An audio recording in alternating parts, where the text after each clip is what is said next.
তখন ভাই রাহি, হ্যাঁ ওয়ালাইকুম আসসালাম। কেমন আছেন? এই তো ভালো, তোমার কি অবস্থা? আলহামদুলিল্লাহ ভাই, আছি মোটামুটি ভালো। একটা জিনিস আমি অবাক হই শোভন ভাই, আজকে 5 দিন আমার সিআইডি ডিবি ধরি ধরে নি কত জেরা করছে, আমার মোবাইল টোবাইল সব আটকে রাখছে। মানুষ স্ট্যাটাস দেয় কি জানেন, তার নাকি আমি নোয়াখালী নিছিলাম, নোয়াখালী থেকে তার নাকি আমি আবার কই পাঠাইছি, তারপরে তার নাকি আমি ধরাই দিছি।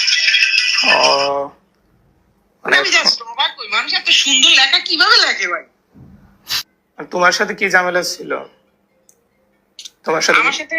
আমার সাথে ঝামেলা বলতে কি ভাই, আমি তো তার সাথে আজকে লাস্ট 1.5 বছর ধরে নাই, মানে আন্দোলনের 3 মাস আগ ধরে তার সাথে আমার ঝামেলা। দেখ ভাই, এসব কষ্টের কথা নাই বলে, এসব কষ্টের কথা আপনারা ইলিয়াস ভাইয়ের ইয়েতে দেখবেন। তো ইলিয়াস ভাই থেকে কথা বলছো তুমি নাকি?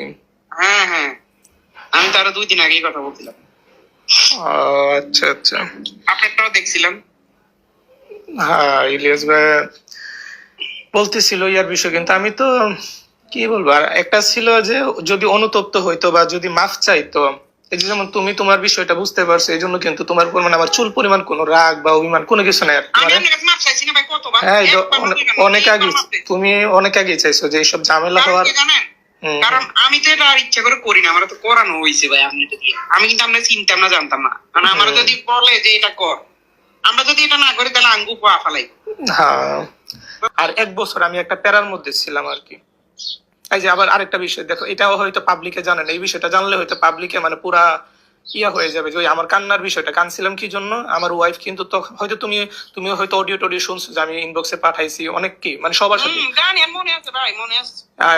প্রান্ত ভাইকে পাঠাইছি, আর প্রান্ত ভাই তোমার সাথে মজা নিচ্ছিল, আরো ভয়েস দাও আরো ভয়েস দাও, আমি আফ্রিদিকে পাঠাচ্ছি, শোনাচ্ছি, আরো কান্না করো।